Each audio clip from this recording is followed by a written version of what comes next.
जो हालात उत्तर प्रदेश में हैं, अन्याय चरम सीमा पर पहुंच गया है। महंगाई तो पहले से ही चरम सीमा पर थी, बेरोजगारी चरम सीमा पर पहले ही थी, और जिस उम्मीद से जनता ने भारतीय जनता पार्टी को दोबारा मौका दिया, आज जब जनता आकलन करती है तो सबसे ज़्यादा दुख और तकलीफ इस सरकार में मिल रहा है। और जब सुनवाई नहीं है और अधिकारी निर्णय नहीं ले रहे हैं, सरकार का अगर दबाव है तो किसी भी आम व्यक्ति को न्याय नहीं मिल पा रहा। जहाँ पर ऐसी घटना घटी है, 6 लोगों की जान चली गई। अगर कोई दोषी है उस घटना के लिए तो वो सरकार स्वयं दोषी है। राजनीति कर रही है, ऐसी घटनाओं पर राजनीति नहीं करनी चाहिए। अन्याय इतना नहीं करना चाहिए कि लोग सहन न कर सकें।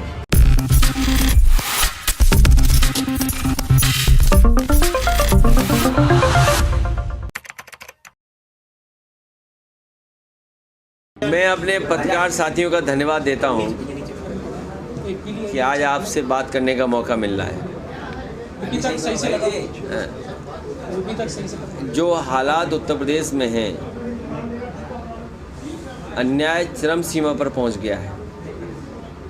महंगाई तो पहले से ही चरम सीमा पर थी, बेरोजगारी चरम सीमा पर पहले ही थी, और जिस उम्मीद से जनता ने भारतीय जनता पार्टी को दोबारा मौका दिया, आज जब जनता आकलन करती है तो सबसे ज़्यादा दुख और तकलीफ इस सरकार में मिल रहा है। तहसील से लेकर के थाना और थाने से लेकर के ऊपर के अधिकारी, कहीं सुनवाई नहीं है। और जब सुनवाई नहीं है और अधिकारी निर्णय नहीं ले रहे हैं, सरकार का अगर दबाव है तो किसी भी आम व्यक्ति को न्याय नहीं मिल पा रहा। जब अधिकारी मनमानी करेंगे और भारतीय जनता पार्टी के नेताओं के दबाव में काम करेंगे तो कभी भी गरीब जनता को न्याय नहीं मिल सकता। और उसका जीता जागता उदाहरण देवरिया का है, जहाँ पर ऐसी घटना घटी है, 6 लोगों की जान चली गई। अगर कोई दोषी है उस घटना के लिए तो वो सरकार स्वयं दोषी है। अब भारतीय जनता पार्टी उसमें लगातार राजनीति कर रही है।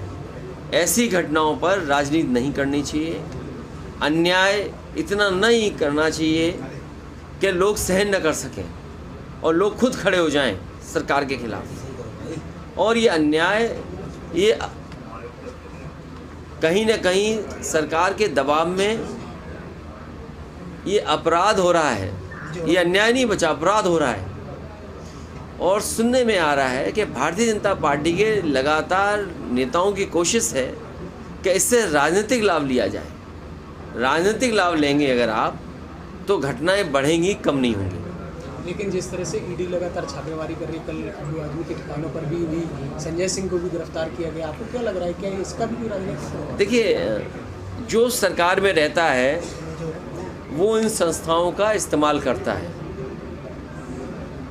पहले कभी इस्तेमाल हुए होंगी ये संस्थाएं, आज भारतीय जनता पार्टी की सरकार है, लेकिन भारतीय जनता पार्टी ने सब सीमाएं लांघ दी।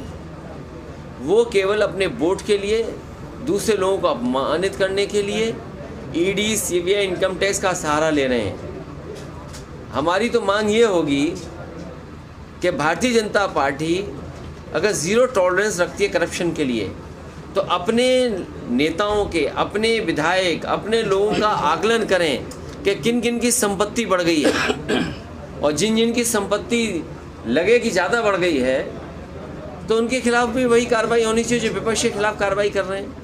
और मैंने कई मौक़ों पर कहा कि आज ज़मीनों का काम सबसे ज़्यादा कोई कर रहा है तो भारतीय जनता पार्टी के लोग कर रहे हैं। कई शहरों में बड़े बड़े भूमाफिया पैदा किए हैं, और भूमाफियाओं का काम भारतीय जनता पार्टी स्वयं कर रही है।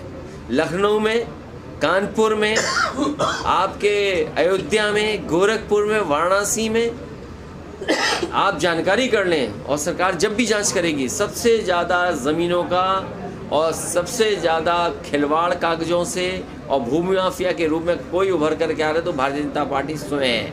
और अन्याय की सीमा आप देखिए, क्या कानपुर की घटना नहीं हुई? एक किसान की ज़मीन लिखवा ली, 6 करोड़ का चेक दे दिया, बाद में उस गरीब आदमी से चेक वापस लिया, चेक फाड़ दिया, उसे आत्महत्या करनी पड़ी। उसे कौन बचा रहा है? भारतीय जनता पार्टी के नेता बचा रहे हैं। इसी तरह कानपुर में एक व्यापारी को इतना मारा सिख भाई को कि उसकी आँख चली गई। कौन था वो? भारतीय जनता पार्टी का कार्यकर्ता था। इसी तरह और जगह अगर आप देखोगे, सबसे ज़्यादा अन्याय इनकी सरकार में हो रहा है। आज ही खबर पड़ी है कि कानपुर देहात में भी और कानपुर में 2 पक्ष में झगड़ा हुआ, 2 लोगों की जान चली गई केवल ज़मीन के विवाद में। सरकार को ये देखना चाहिए कि जो जहाँ पर ज़मीन को लेकर के विवाद हो रहा है या विवाद से जान जा रही है, आखिरकार वो अधिकारियों को कितनी एप्लीकेशन दे चुके हैं।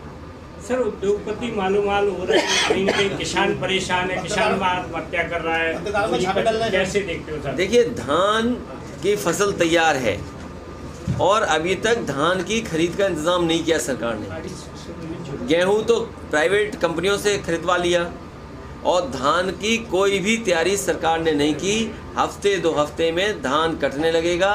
सरकार कहाँ से खरीदेगी? ये कोई सरकार का इंतज़ाम नहीं। इसीलिए सरकार किसानों की नहीं है, गरीब की नहीं है, गांव में रहने वालों की सरकार ये नहीं है। ये सरकार है बड़े बड़े लोगों की, उद्योगपतियों की। उद्योगपतियों को कैसे लाभ मिले, उद्योगपतियों को बैंकों का पैसा कैसे मिले, उद्योगपतियों को सब्सिडी का लाभ कैसे मिले, और ये 2-2 हज़ार रुपये जो जमा हुए हैं इसका लाभ उद्योगपतियों को कैसे मिले, उस दिशा में काम कर रही है। सुना है आज आखिरी तारीख है, कल आखिरी तारीख थी। कहीं ऐसा ना हो कि बीजेपी फिर बढ़ा दे समय 1 हफ्ता, क्योंकि हो सकता है उनके जानने वालों के पैसे अभी 2000 पूरे जमा ना हुए हो।